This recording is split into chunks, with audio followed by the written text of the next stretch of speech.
So we did some massive flirting in front of the nation, but there was never anything more than that. It's been 30 years since Islands in the Stream was a hit. Oh, and I do wish you joy, and I wish you lots and lots of happiness. For more than 40 years, one question followed Dolly Parton and Kenny Rogers everywhere they went. Were they just friends, or was there something more they never admitted? On stage, their connection was electric. Their laughter, playful banter, and the way they looked at each other made fans believe they were hiding a secret. Offstage, the rumors grew louder every year, fueled by tabloid headlines and whispers from inside Nashville. To millions, they seemed like a perfect match, the king and queen of duets, who belonged together not just in music, but in life. Yet both stars laughed off the speculation, teasing just enough to keep the world guessing. Then, decades later, Dolly finally opened up, and what she revealed left fans stunned. This is the story of temptation, loyalty, and a friendship so deep it blurred the line between love and partnership, creating one of the greatest mysteries in music history. In the early 1970s, Nashville was buzzing with new energy. Country music was shifting, blending traditional sounds with the influence of pop and rock, and young artists were fighting for their place in the spotlight. Dolly Parton was already making waves with her songwriting, crafting hits not only for herself, but for other performers, earning a reputation as a rising star with a voice and personality that demanded attention. Kenny Rogers was still searching for his lane. He had already dipped his toes into pop and rock, finding some success with the first edition. But by the time he appeared on Dolly's variety show in the early part of the decade, he was still more of a journeyman artist than the global superstar he would later become. Their first encounter on that show was not explosive or memorable. There were no sparks, no signs that fans would one day be reading headlines about their chemistry. In fact, if you asked anyone in the studio at the time, it was just another guest appearance on a program that never truly found its footing. For years after that encounter, they drifted in the same circles without forming any meaningful bond. They attended the same industry events, recorded in the same studios, and occasionally crossed paths backstage at award shows, but their focus was entirely on their solo careers. Dolly was stepping into a new era of success, breaking barriers not only as a performer, but also as a woman in a male-dominated industry, determined to show she could write, sing, and manage her career on her own terms. Kenny was slowly edging his way into country music, determined to leave behind the uncertainty of his earlier ventures. Looking back, it is almost shocking to realize how close they were to never becoming anything more than casual acquaintances. In those years, there was no hint that their names would eventually be spoken together in the same breath, or that they would become one of the most iconic duos in music history. Yet, destiny has a way of working quietly, preparing two people for a moment that neither could have predicted. Their lives continued on separate paths, climbing the industry ladder, building reputations, and racking up achievements until fate stepped in with a song that would change everything. By 1983, Kenny Rogers was one of the biggest names in country music, but even he knew that careers in Nashville could rise and fall in the blink of an eye. He was searching for the next big hit that would keep him relevant. And when Barry Gibb of the Bee Gees handed him a song called Islands in the Stream, Kenny thought he had struck gold. But as he stepped into the recording booth, excitement quickly gave way to frustration. The track was not coming together. He did not like the arrangement. He did not like the way his voice fit the melody. And he hated how forced it all sounded.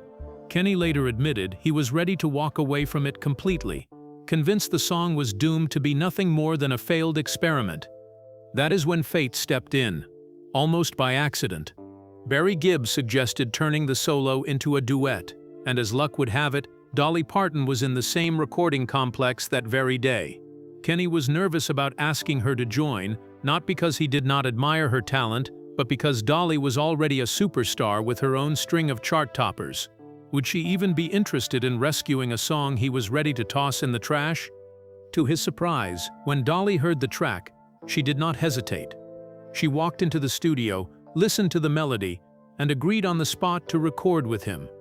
What happened next was the kind of lightning in a bottle moment that artists dream of, but rarely experience. From the moment their voices blended, the frustration melted away. Kenny felt it instantly.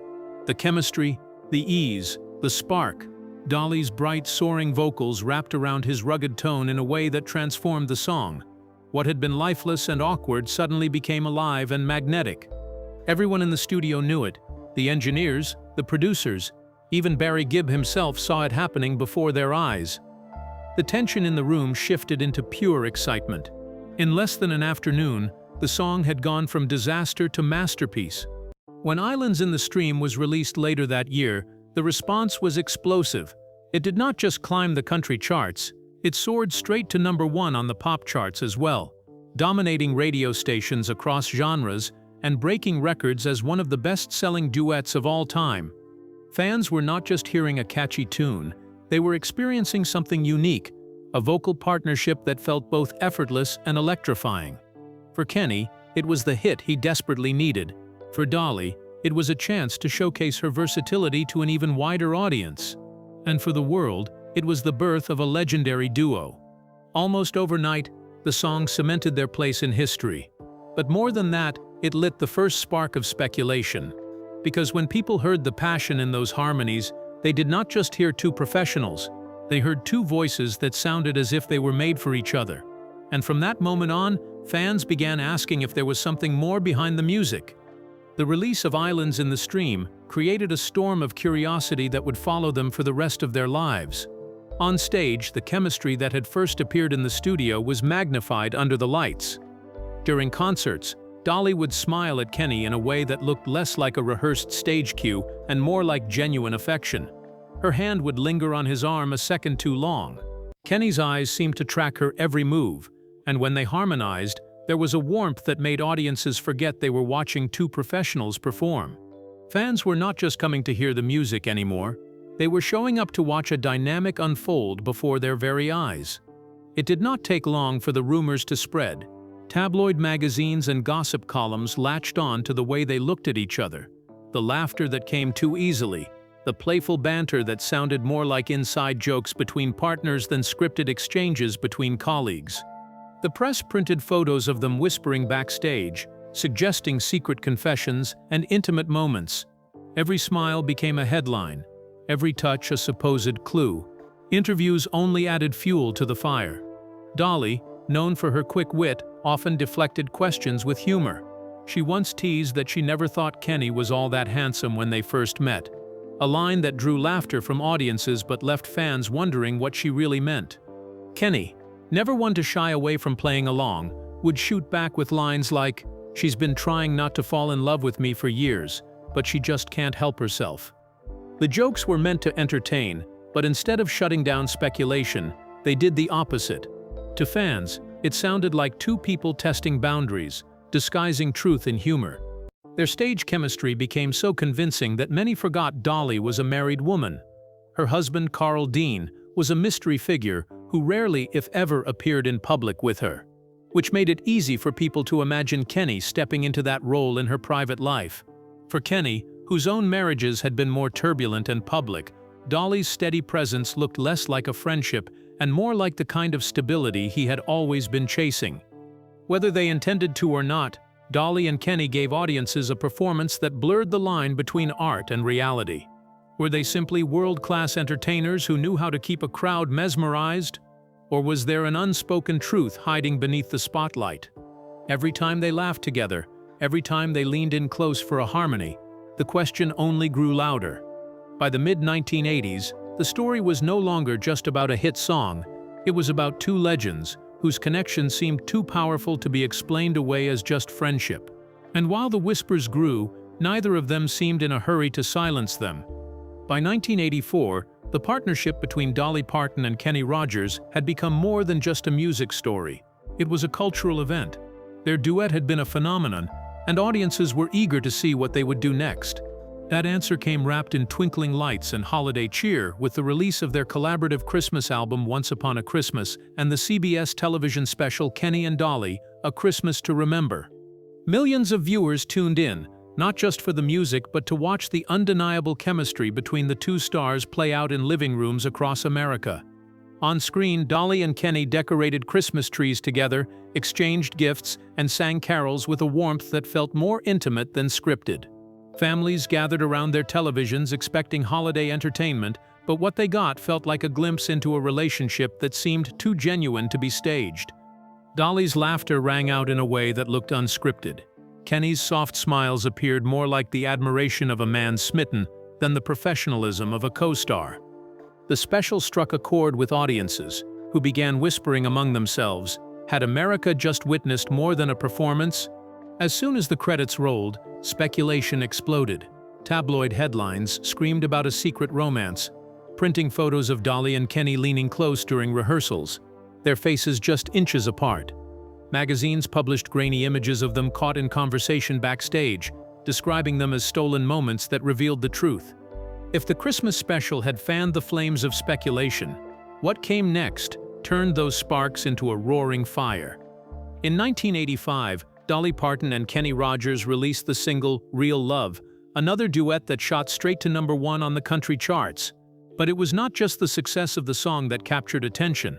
It was the massive Real Love tour that followed, a nationwide spectacle that placed the two stars together night after night under the brightest lights. Fans flocked to arenas, not only to hear their favorite songs, but to witness firsthand the chemistry that magazines had been whispering about for years. And Dolly and Kenny did not disappoint. On stage, they leaned into the rumors with a mix of humor and playfulness. Dolly would hug Kenny during encores, sometimes resting her head on his shoulder as the crowd roared. Kenny, in turn, would wrap an arm around her waist or gaze at her, as if the lyrics they sang together were more than just lines in a song. The audiences ate it up, screaming and cheering as though they were watching a love story unfold in real time. Reporters covering the shows began publishing articles that blurred the line between performance and reality. Photos of the pair mid-embrace, smiling at each other as though sharing a private joke, were splashed across front pages. As the tour continued, the rumors became bigger than the music itself. Yes, the concerts were sold out and the records were topping charts, but what people truly seemed invested in was the story behind the songs. By the end of the Real Love tour, the idea of Dolly and Kenny as just friends was something very few fans still believed. Behind the curtain of sold-out tours and chart-topping duets, the truth about Dolly Parton and Kenny Rogers' relationship was far more complicated than the tabloids wanted to believe. The rumors of romance were not entirely baseless. Both Dolly and Kenny admitted years later that there had been moments of temptation, flashes when the line between friendship and something deeper nearly blurred. But those sparks were fleeting, always overshadowed by timing and circumstance. Dolly had been married to Carl Dean since 1966, a man who preferred a private life far away from the spotlight, and though she often joked about her husband's absence from her career, she remained loyal to him. Kenny had a history of marriages that often ended in heartbreak, and by the time he was spending his most high-profile years with Dolly, he was either married, divorcing, or recovering from relationships that had left him bruised. The idea of stepping into something with Dolly, especially given her public image and her quiet but steadfast marriage, carried risks that neither of them seemed willing to take. Kenny later confessed that if he and Dolly had ever acted on their chemistry, it might have ruined everything else. Their professional partnership could have collapsed under the weight of a romance, their friendship could have fractured, and the magic they created together on stage might never have survived. Dolly echoed the same sentiment with her trademark humor, telling interviewers that if they had ever crossed the line, they probably would not still be friends today. What made their connection endure for decades was not the romance fans hoped for, but the trust they built by never letting it happen. That trust became the backbone of their bond, allowing them to flirt, tease, and laugh publicly without fear of it destroying the foundation they shared privately. And perhaps that was the real reason their chemistry felt so authentic. They were not acting. They genuinely adored each other, but it was a kind of love that did not need labels or confessions. To Dolly, Kenny was a safe space in an industry filled with egos and rivalries. To Kenny, Dolly was the one constant who never judged him, never competed with him, and never wavered in her support. In a world where most partnerships were fleeting, theirs became a rare example of something deeper than romance. It was a friendship that withstood time, temptation, and endless speculation, leaving everyone else to wonder what might have been. And while the public may never have gotten the answer they wanted, Dolly and Kenny seemed perfectly content with the one they lived. As the years rolled into the 2000s, The story of Dolly Parton and Kenny Rogers evolved from playful flirtation and tabloid speculation into something far more profound. They had been partners in music for decades, but by then, their relationship carried the weight of shared history, mutual respect, and a bond that neither of them had with anyone else in the industry. By this stage, the rumors of romance had become less pressing, replaced by admiration for the rare endurance of their connection. They did not need to explain it anymore. Audiences could see it in the way they spoke about each other, the way they laughed together, and the way they seemed to find comfort in each other's presence even after years apart. This deeper side of their relationship came into sharp focus in 2013 with the release of their duet, You Can't Make Old Friends. Unlike their earlier hits, which thrived on playful banter and romantic energy, this song was about something else entirely. It was about aging. It was about cherishing the people who had walked alongside you through decades of triumphs, failures, and changes. The lyrics carried a kind of vulnerability that could only be sung by two people who had lived it. When Dolly and Kenny reunited in the studio to record it, the atmosphere was different from their earlier sessions. The energy was not about creating a hit for the charts. It was about capturing the truth of their shared journey. At one emotional moment, Dolly wrapped her arms around Kenny's neck and whispered, "Kenny, I could never sing at your funeral." It was a startlingly honest confession, the kind of statement that revealed just how deeply she valued him. For Kenny, the song became a reflection of what Dolly meant in his life. Not just a partner on stage, but someone who had become family. Their performance of the song struck a chord with fans worldwide, who saw in their voices a friendship that had stood the test of time. Later, in 2017, when Kenny announced his retirement from touring, Dolly was right there beside him for his farewell concert, All In for the Gambler. The event was a star-studded celebration of Kenny's career, filled with country legends and global stars. But the moment everyone remembers is Dolly stepping on stage to join him one last time.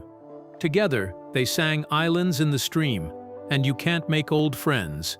Their voices blended with the same ease as they had in 1983. But this time, the joy was tinged with sadness. You could feel it in the room, the recognition that an era was ending. As the final notes faded, Dolly and Kenny embraced tightly, clinging to each other as though neither wanted to let go. For the audience, it was a moment of history. For Dolly, it was a reminder that their story had never been about the rumors or the gossip. It was about something much more enduring, a connection that even time itself could not break.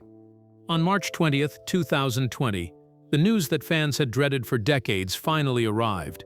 Kenny Rogers had passed away at the age of 81, quietly at home in Sandy Springs, Georgia, surrounded by family. His death from natural causes was expected in some ways. He had spoken openly about retiring to spend his final years in peace, but the reality of losing him hit like a thunderclap across the world of music. Tributes poured in instantly, from fellow country legends, pop stars, and younger artists who credited him as an influence. But among all the voices, none was more anticipated or more heartbreaking than that of Dolly Parton. That very morning, Dolly recorded a message at her piano, her voice trembling as she tried to find the words. Looking into the camera, she whispered through tears, "I loved Kenny with all my heart. My heart is broken." For someone who had always joked her way through questions about their relationship, this raw grief spoke louder than any denial or rumor. She admitted that while she took comfort in knowing he was in a better place, she could still feel the ache of losing someone who had been part of her soul for nearly 4 decades. Fans around the world wept with her, recognizing that they were not just watching a superstar mourning another star. They were witnessing a woman grieving the loss of one of the most important people in her life. In the days and weeks that followed, Dolly opened up about how unprepared she had been for Kenny's passing. She confessed that she thought she would somehow have more time, that there would be another chance to sing together, another reunion waiting just around the corner. Instead, she was left with silence. Every time she performed Islands in the Stream after his death, she admitted she could still feel him beside her, as though his voice lingered on the stage, harmonizing with hers from somewhere beyond. For fans, it was the clearest sign yet of how much he truly meant to her. The banter and teasing were gone, replaced by raw honesty. And that honesty made the mystery of their relationship even harder to resolve. If they had only been friends, why did it feel as though she had lost a piece of herself? If they had been more than that, why had they never admitted it? The grief Dolly carried became part of Kenny's legacy, a reminder that their bond was unlike anything else in music. When she held back tears in interviews, when she spoke about him as though he were still with her, the world understood what words had never been able to capture. Kenny was not just her partner on stage, he was her confidant, her brother, her soulmate in every way that mattered. And his absence left a void that even Dolly, with her unshakable spirit, could never completely fill. Even after Kenny Rogers' passing, the fascination with his relationship with Dolly Parton has never faded. In many ways, the mystery only deepened. For more than 40 years, fans had watched the two laugh together, sing together, and share a closeness that seemed impossible to categorize. They denied romance, yet their chemistry rivaled that of the most iconic couples in music history. They claimed it was friendship, yet the way they looked at each other suggested something more. To this day, debates continue. Were they platonic soulmates who never crossed the line, or secret lovers who carried their truth silently to the grave? The truth perhaps lies somewhere in between, in that gray area that words cannot fully describe, but songs somehow can. Islands in the Stream remains one of the most enduring duets in modern music, still played on the radio, covered by new generations of artists, and sung by ordinary people at karaoke bars around the world. Every time those harmonies echo through a speaker, the same thought creeps into people's minds. Could two voices blend with that much passion if there was not more behind it? But the legacy of Dolly and Kenny is not built only on speculation. It is built on what they gave the world: timeless music, unforgettable performances, and proof that not all love stories need to follow the script. Unlike so many Hollywood or Nashville partnerships that ended in scandal or bitterness, theirs remained unshaken. They joked, they teased, they flirted, and they denied, but through it all they preserved something rarer than romance: loyalty. Even in death, that bond continues to inspire. Younger artists look at Dolly and Kenny as a model of what true collaboration can be, a reminder that the most powerful connections in music do not always need to be romantic to feel eternal. Fans who grew up watching them still replay old performances, not just to relive the songs, but to feel again the warmth that radiated between them. And every time Dolly steps onto a stage without him, the absence is felt like a missing note in a familiar melody. Perhaps that is why their story will never stop being told. It is not because people cannot accept the truth. It is because the mystery itself has become part of their legend. By never fully answering the question, Dolly and Kenny allowed their partnership to live forever in the imagination of fans, somewhere between friendship and love, between fact and fantasy. And maybe that is exactly how they wanted it. Because whether you believe they were soulmates resisting temptation or lifelong friends who shared a deeper bond than most couples ever find, one fact remains undeniable: together, they created magic that time cannot erase. So when people ask what Dolly and Kenny really were, the only honest answer might be the one written in their songs: a harmony that transcended categories, a connection that defied explanation, and a story that will echo long after both of them are gone. What do you think about Dolly and Kenny's legendary partnership? Were they just the best of friends, or was there something deeper that they kept private? Share your thoughts in the comments below. If this story of music, mystery, and unbreakable bonds touched you, please give this video a thumbs up and subscribe for more fascinating stories from the world of country music. Thanks for joining us on this journey through one of music's greatest mysteries.